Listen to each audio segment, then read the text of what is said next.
네, 반갑습니다. 자, 5월 17일 토요일입니다. 자, 오늘은요, 2차 전지를 좀 이야기해 보려고 합니다. 2차 전지 정말 오랜만에 제가 또, 묶어가지고 얘기를 좀 해드리는 것 같은데, 그동안은 2차 전지에 대한 이야기들을 그냥 추세적인 부분이라거나 또는 실적, 성장성이 좀 둔화된다, 또는 매물이 나왔다, 추세가 좀 꺾였다, 뭐 등등등에 대한 이야기들로 많이 해드렸던 것 같아요. 그래서 뭐 충분히 이제 매도를 하신 분들도 많이 있었을 테고, 모르겠다. 그냥 나는 계속 갖고 가란다. 3년 이상 갖고 가라고 누가 했다. 뭐 그런 얘기를 통해서 계속 갖고 가시는 그런 분들도 있는 것 같아요.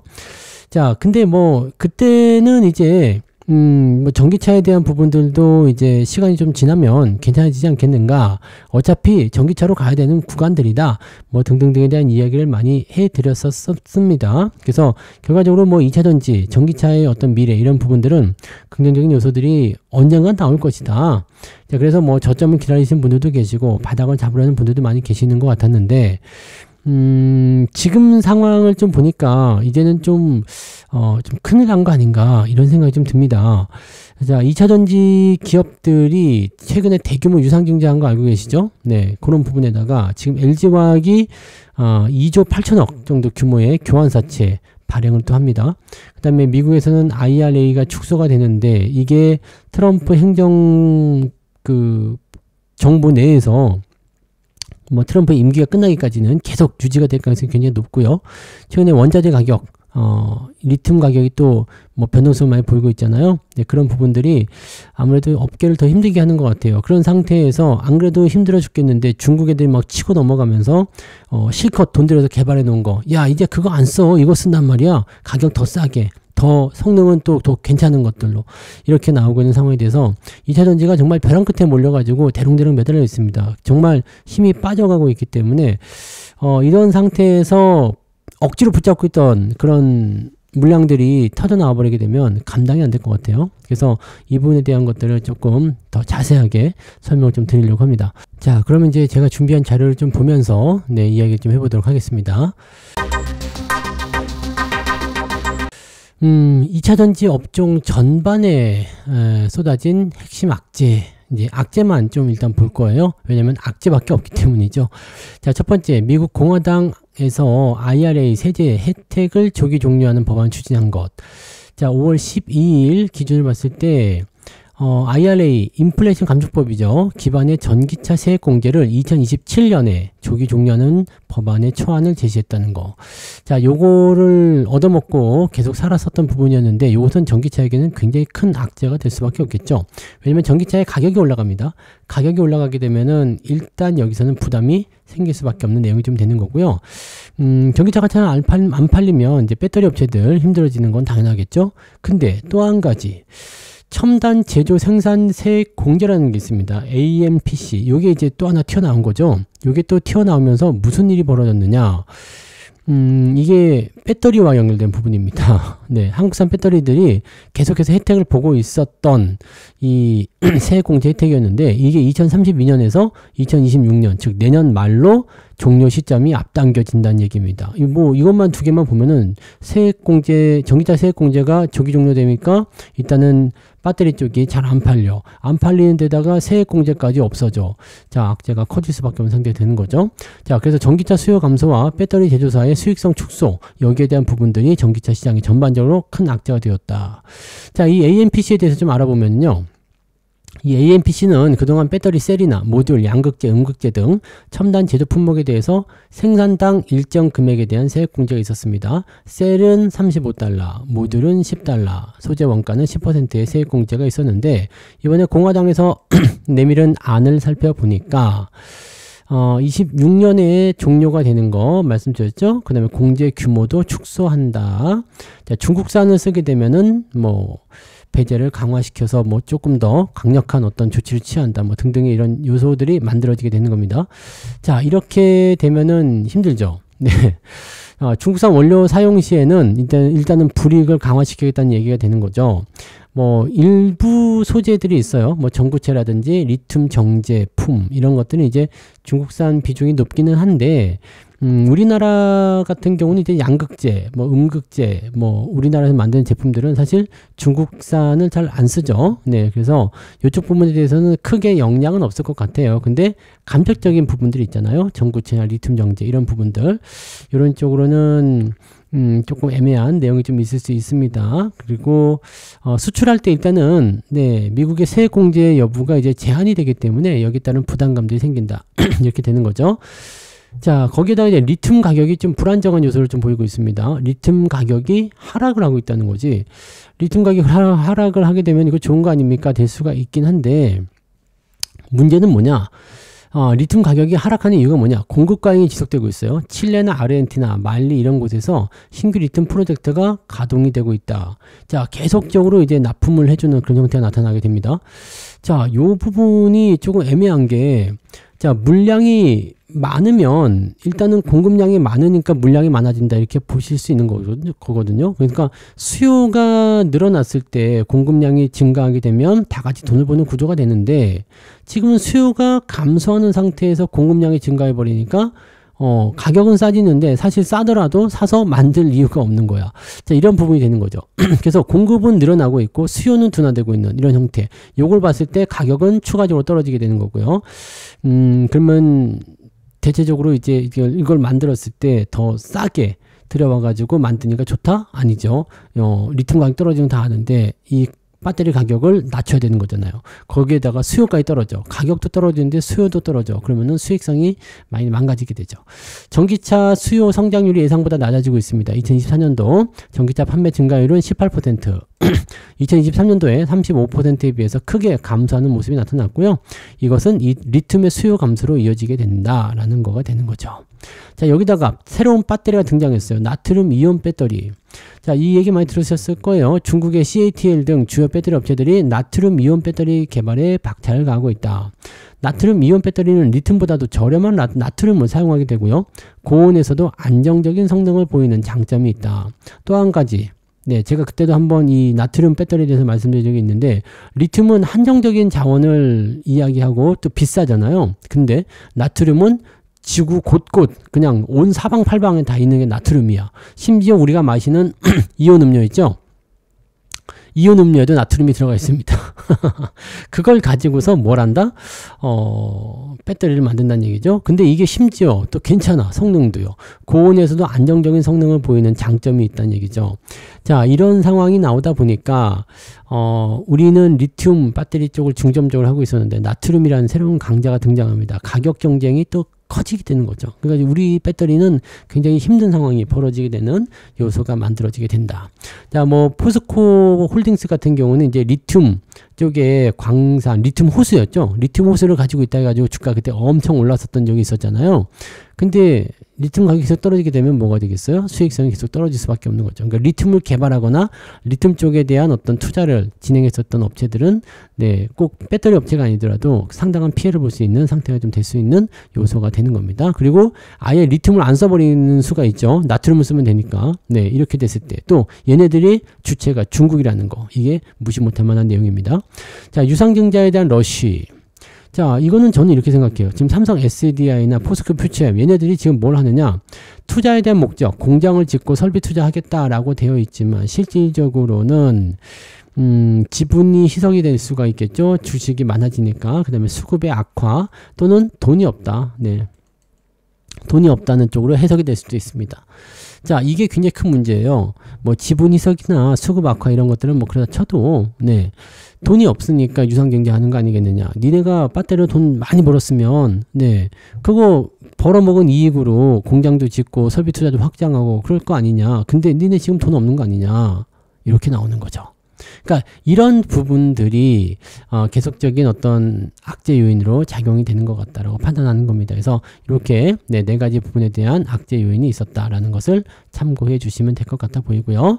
자, 그러면 이제 종목을 한번 넘어가서 우리가 보도록 할게요. 네, 종목은 뭐 대표적인 종목들 쭉 살펴보시면 될 것 같죠? 자, LG 에너지 솔루션. 네, 요거 먼저 좀 살펴보면서 시작을 해보도록 하죠. 자, LG에너지솔루션이 지금 공모 가격을 밑돌았다 이런 얘기가 나오면서 네.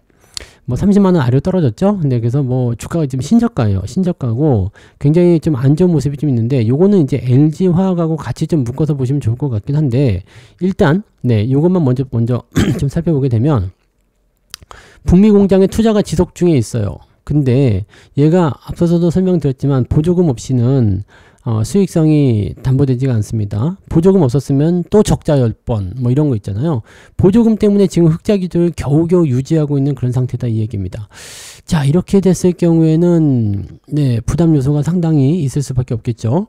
자, IRA, AMPC 이 두 가지 부분들이 굉장히 문제가 되는 거예요. 그 모든 배터리 업체들에게 다 포함되는 내용이 되겠습니다만 일단 직접적으로 영향을 줄 수 있는 AMPC 이거 내년도 말입니다. 이제 얼마 안 남았어요. 길게 남아야 1년 반 이렇게 되는 상황이기 때문에 이 부분에서는 압박감이 굉장히 커질 수밖에 없는 요소가 되는 거다 이렇게 판단하셔야 되겠죠. 그러니까 주가가 계속 떨어지는 형태가 만들어지게 되면서 더 많이 빠질 것이다 이런 불안감이 나타나고 있어요. 그리고 추세가 계속적으로 압박 요소를 가지고 있죠. 지금 이평선을 좀 모아가지고 이번에 반등이 나면 좀 그래도 괜찮지 않을까 생각했는데 반등에 대한 요소가 없다는 얘기입니다.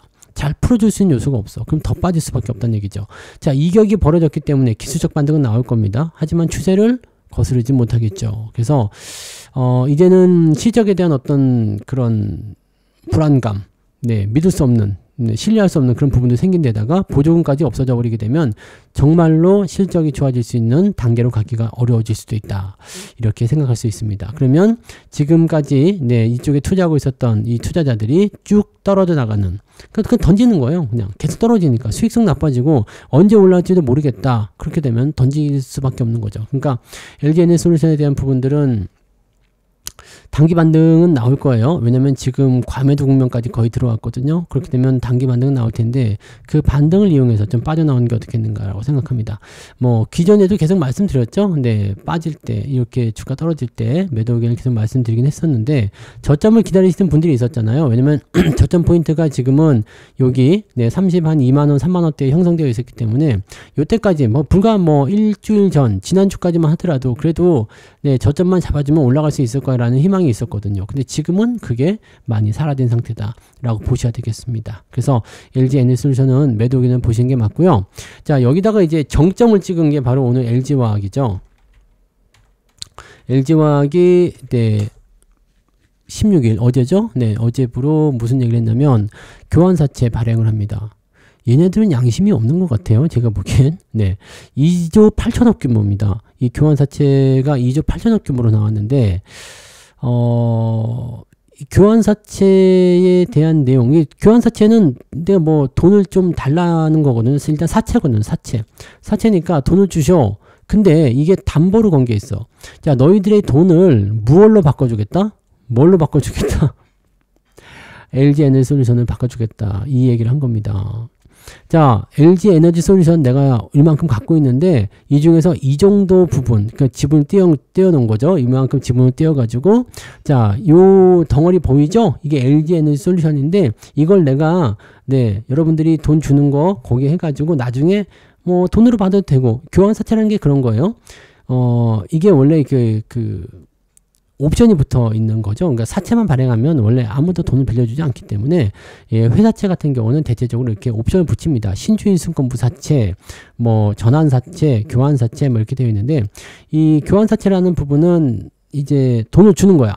사채, 나 돈 좀 빌려줘 라고 해서 차용증 썼는데 너 이 돈을 나중에 나한테 돈으로 이자 포함해서 받아도 되고 이 LG에너지솔루션에 대한 주식으로 바꿔가도 돼.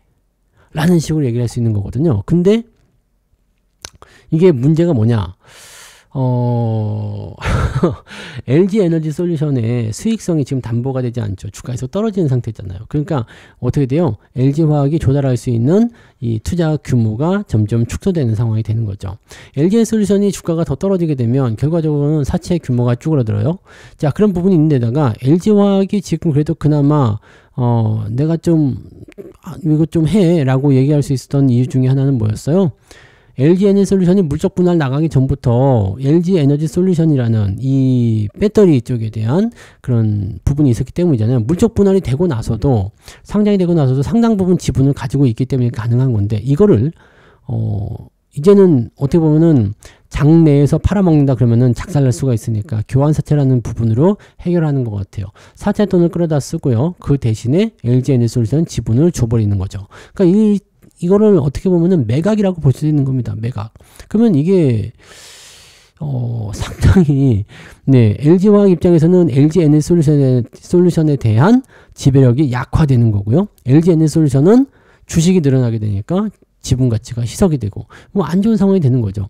회사는 돈을 얻을지 모르지만 이 사채가 과연 뭐 성공하겠죠. 뭐 어떻게든 해서 성공을 시키겠지만 결과적으로는 이런 부분들은 주가에 도움이 되지는 않을 거라 생각합니다. 그리고 투자자 입장에서 만약에 사채 돈을 빌려줬는데 LG에너지솔루션을 바꿔간다?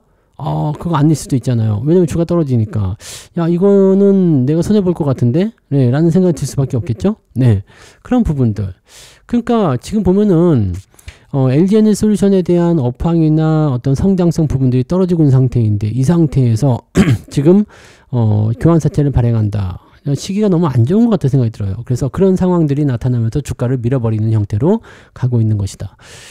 그래서 LG화학은 좀 못됐다라고 생각이 듭니다. 예전에 물적 분할에 대한 부분도 얘기했지만 아무리 돈이 없다고 또 그걸 팔아먹냐 이렇게 생각이 들어야 되는 부분이겠죠. 그래서 지금 이제 뭐 교환사채는 사실 뭐 다른 의미예요. 다른 의미인데 굳이 따지고 들자면 그런 식으로 해석해야 되는 거 아니냐. LG에너지솔루션의 지분을 팔아서 돈을 받아먹는 거 아니냐. 이런 식으로 해석을 하는 게 맞겠죠.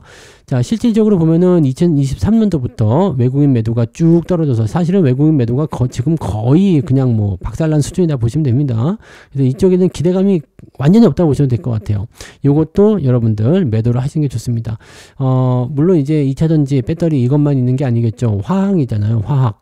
케미칼 쪽으로 봐야 되는 부분이라 어느 정도의 이제 반등 기대치도 좀 나올 수 있겠습니다만 현재로서는 이제 화학주들이 막 치고 넘어가는 장세는 아닙니다. 서서히 관심을 좀 가져야 되는 그런 업종에 속하긴 합니다만 요거는 2차전지라는 그 타이틀이 너무 세게 묻어 있어요. 그죠? LG화학 어떤 기업입니까? 화학 기업이에요? 2차전지 기업이에요? 2차전지라고 얘기하죠. 네. 옛날부터 사람들은 그랬거든요. 그래서 그런 것들이 이제 완전히 이 낙인이 찍혀 있는 부분인 거죠. 포스코 홀딩스 같은 경우도 마찬가지죠. 포스코 홀딩스 무슨 기업이에요? 그럼 철강주를 생각하는 사람이 별로 없어요. 2차전지. 그러니까 지금 현재 포스코 홀딩스 주가가 이상해지는 거죠. 그래서 그런 형태의 이야기들이 나온 거죠. 그러니까 2차전지가 잘 나갈 때는 이런 종목들이 대접을 받을 수 있겠지만 지금처럼 이런 상황이라면 추가 하락을 피하기가 어렵다라고 보셔야 됩니다. 얼마나 더 하락할지 모릅니다. 하지만 추가적으로 더 떨어지게 될 거고요. 이것도 지금 과매도 거의 임박했거든요. 그럼 하루 이틀 더 떨어진다면 기술적 반등 나오겠지만 그냥 말 그대로 기술적 반등이고 하락 추세 너무 강합니다. 예전에도 이거는 매도 의견 계속 말씀드렸던 것 같은데 이제는 저점을 기다려서 뭔가를 해보겠다라고 생각하시기보다는 한꺼번에 팔기 어려우시면 조금씩 줄여가지고요. 다른 쪽으로 갈아타시는 것을 권장해 드립니다. 이젠 주도주에서 완전히 밀려날 것 같은 생각입니다. 그래서 2차전지가 쉽지 않을 것 같아 보이고 LG에너지솔루션도 시총 2위까지 올라갔다가 하이닉스한테 밀렸고요. 그 다음에 지금은 삼성바이오로직스한테 또 밀려났죠. 그래서 시총 4위까지 떨어졌는데 이런 식으로 계속 추락하면은 어디까지 빠질지 모릅니다. 그러니까 이런 부분들 체크하셔야 되겠죠. 꼭 명심하시기 바라고 LG화학, LG에너지솔루션 다 좋지 않다는 거 꼭 말씀드립니다. 자, 그 다음에 삼성 SDI 한번 볼까요? 삼성 SDI는 그래도 그나마 나았던 거 아니냐라고 생각될 수 있겠는데 얘네도 마찬가지예요. 2023년도부터 계속 매도를 치고 있는데 자, 수익성 안 좋아요. 지금 보시면 전부 다 퍼가 엄청나게 높기도 하고요. 계산이 안 될 만큼 적자가 나와버리는 상황도 있습니다. 자, 지지점도 다 이탈했어요. 지금 받아줄 수 있는 지지점이 없어요. 그래서 주가가 더 크게 떨어지는 상황으로 가고 있는 거고 지금 반등에 대한 포인트는 만들어지지 않습니다. 근데 2차전지가 최근에 압박감을 많이 받다 보니까 대체적으로 이제 과매도 국면에 임박해 있긴 합니다. 추가적인 하락은 피할 수 없겠지만 과매도에 임박해 있기 때문에 기술적 반등이 조만간 나올 것 같기는 합니다. 근데 그 기술적 반등이 결코 추세를 뒤집어 엎는 형태의 모습은 아닐 거다. 왜? 이제는 나쁘다는 걸 알았기 때문에 반등이 나올 때 무조건 파는 물량이 나올 겁니다. 그러면 상승이 제한적이 될 테고요. 호재를 통해서 조금 올라가더라도 어느 정도 시점에서 저항대 만나서 주춤하기만 하면 바로 던져버리는 형태가 나타날 수가 있죠. 여기다가 지금 치명적인 건 뭐예요? 삼성 SDI가 이제 이 유상증자의 포문을 먼저 열었잖아요. 2조 원 규모의 유상증자. 쉽지 않습니다. 이 목적은 뭐냐? 고부가 배터리 라인에 대한 투자 목적. 근데 지금 같은 시기에 꼭 그렇게 유상증자를 했어야 했냐? 또 그 정도 엄청난 규모를 했어야 했냐? 너 과연 그것만 쓰는 거냐? 니네 진짜 돈 없는 거냐? 이런 식으로 얘기 나오는 거죠.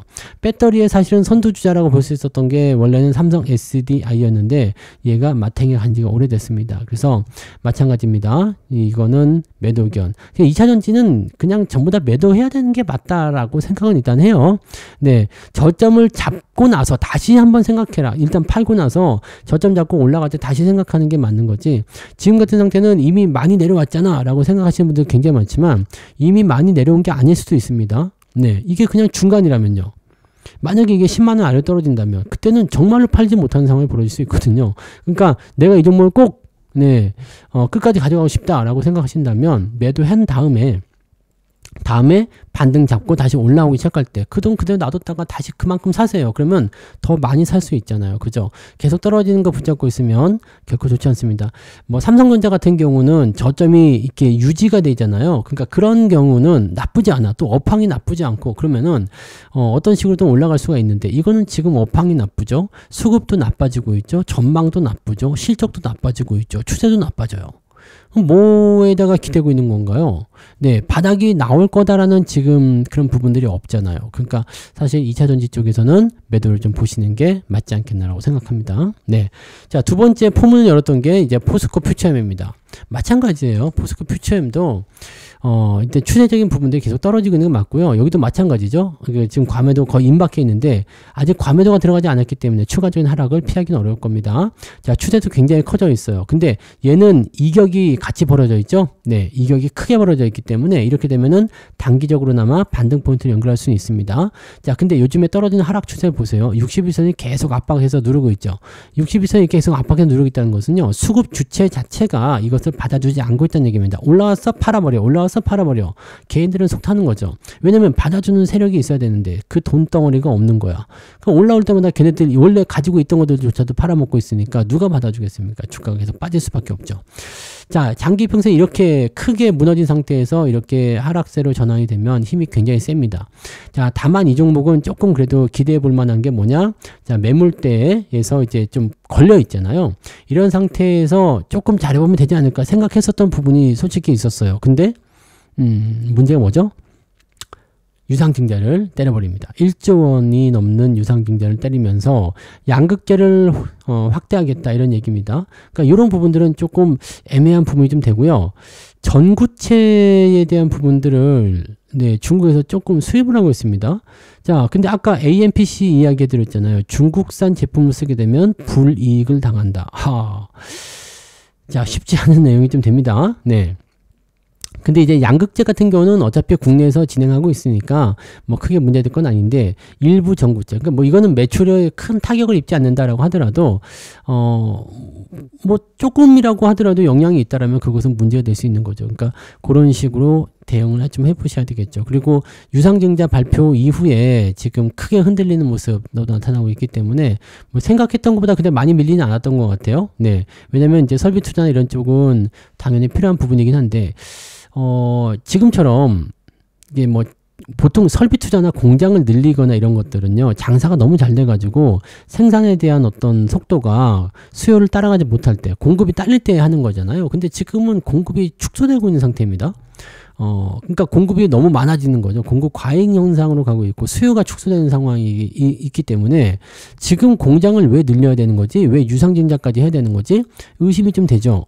네, 공장을 지을 수는 있겠지. 근데 그 돈으로 다 공장 짓는 게 아니라 너희들이 필요한 돈을 쓰려는 거 아니냐? 이런 식의 합리적인 의심도 당연히 있을 수밖에 없겠죠. 자, 지금 시점, 뭐 지금 반도체 쪽에서 공장 짓는 거 이해합니다. 왜냐면 AI 수요가 폭증이고요. 물량이 없어가지고 난리가 났으니까. 품절이잖아요. 근데 얘네들은 품절이 아니야. 네, 품절이 아닌 상태에서 지금 공장을 확대한다. 근데 업황도 별로 안 좋다. 이쪽에서 수요가 계속 감소하고 있다. 왜 그러는 걸까요? 라는 식으로 납득하지 못하는 이해가 생기게 되는 거죠. 납득하지 못하면 결국엔 주가 빠집니다. 자, 다행이라고 봐야 되는 부분인지 모르겠습니다만 아직 수급 쪽에서의 어떤 공격적인 매도는 기관 쪽이 나온 건 있습니다만 그렇게까지 위협적이진 않습니다. 그래서 지금 받아주면 괜찮을 수도 있지 않을까라고 생각될 수 있겠지만 결과적으로는 지금 70만원에서 11만원까지 빠진 7분의 1 정도 뭐 좀 봐줘서 6분의 1 정도까지 떨어진 그런 주식이기 때문에 사실 지금 더 떨어져봤자 뭔 놈의 의미가 있겠냐라고 생각하실지 모르겠지만 더 많이 빠질 수도 있습니다. 지금 자리로 간다면 5만원대도 생각을 하셔야 되는 부분이 될 수도 있어요. 그러니까 주의가 좀 필요할 것 같아 보입니다. 지금처럼 이렇게 아래로 매달린 패턴들은 결코 좋지 않습니다. 차트 한번 뒤집어서 보여드릴까요? 그러면 어떻게 보여요? 엄청 올라가는 주식 보이죠? 어디까지 갈 것 같아요? 전고점 넘어서 그 다음번 뭐 신고가 나와서 계속 올라갈 수도 모르잖아요.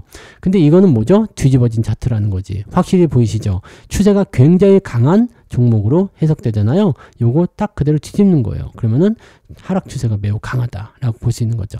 그래서 이 포스코 퓨처엠은 뭐 지금 당장 매도를 정리할 만한 이유는 없겠습니다만 저 같으면 매도를 할 것 같습니다. 매도를 할 것 같고 대신에 다른 종목들보다는 지지선이 강해서 반등 포인트가 조만간 바로 그냥 내일이라도 나타날 수 있을 것 같아요. 물론 유상증자는 큰 방어벽이 되겠습니다만 어차피 크게 상승할 거라는 생각은 안 하고 있기 때문에 반등 포인트가 어느 정도 진행됐을 때 단돈 뭐 단 1%라도 더 먹고 복구한 다음에 매도하시는 것도 필요할 것 같다 생각됩니다. 비중을 한꺼번에 줄이기 어려우면 조금씩 줄이시는 거 권장해 드린다고 말씀드렸죠.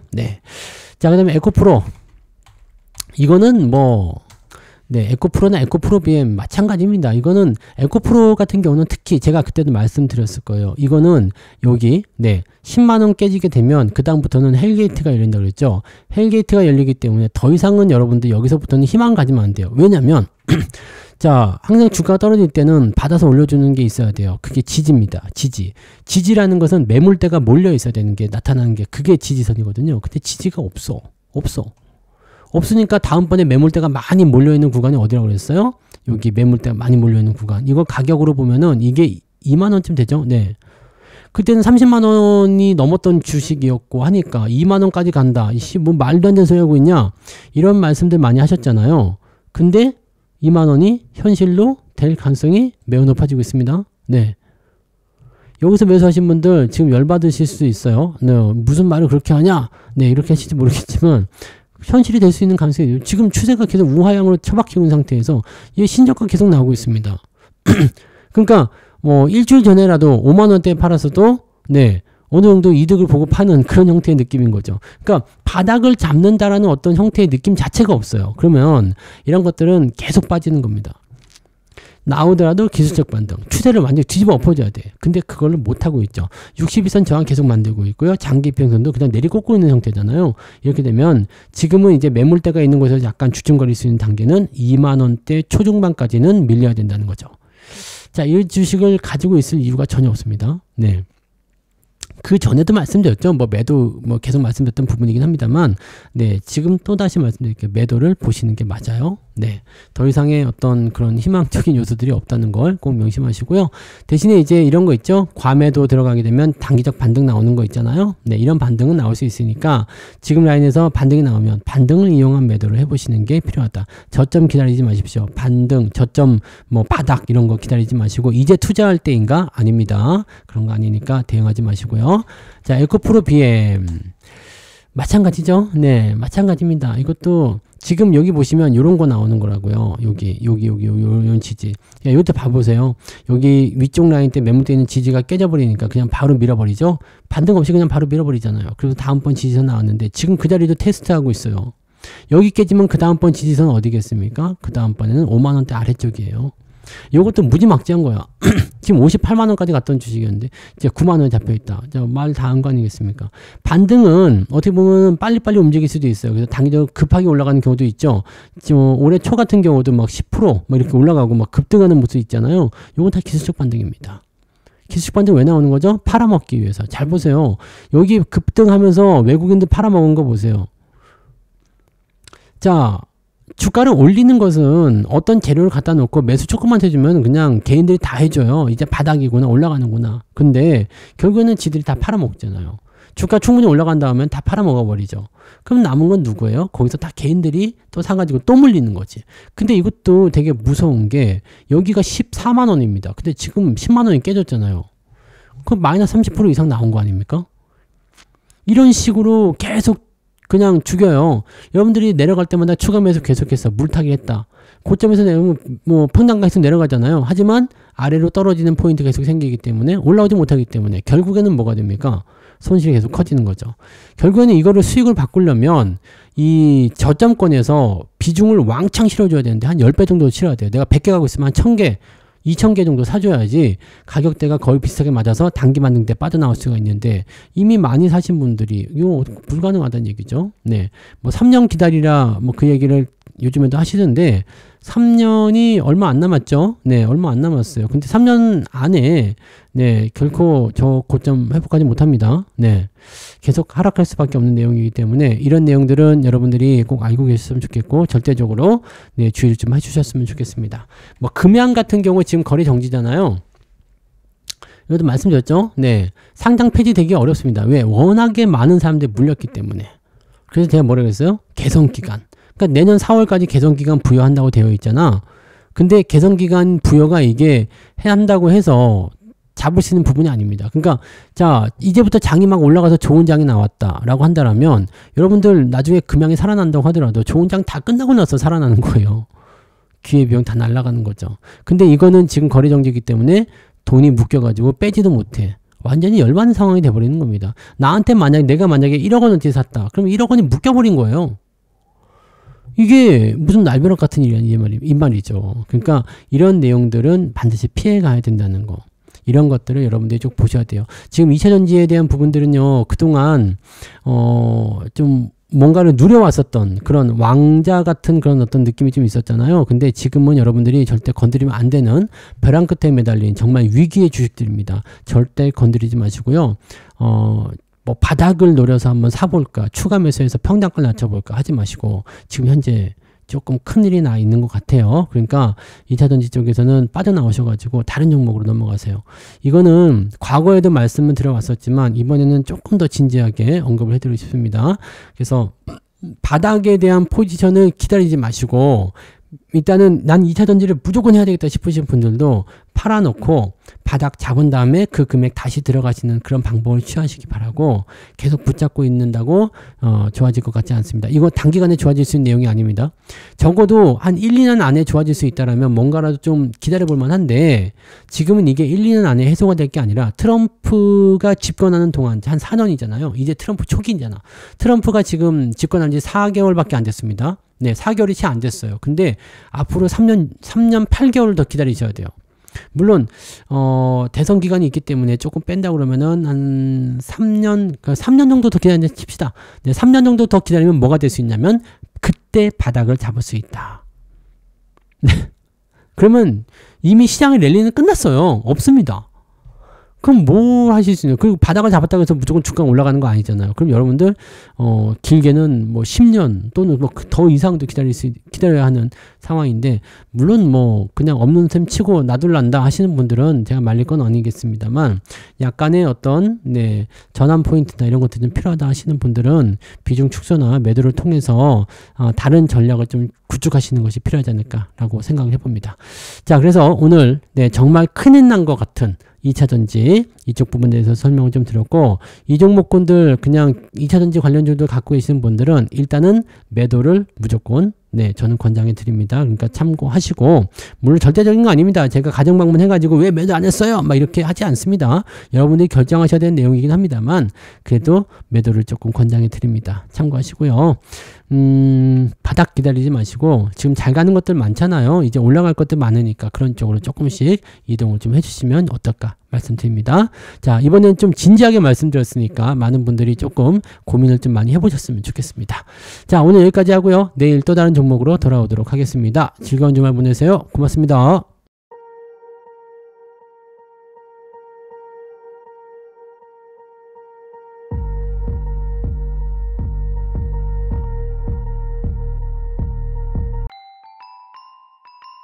본 방송에서 제공되는 모든 정보는 투자 판단의 참고 자료이며 투자의 최종 책임은 본 방송을 이용하는 본인에게 있습니다.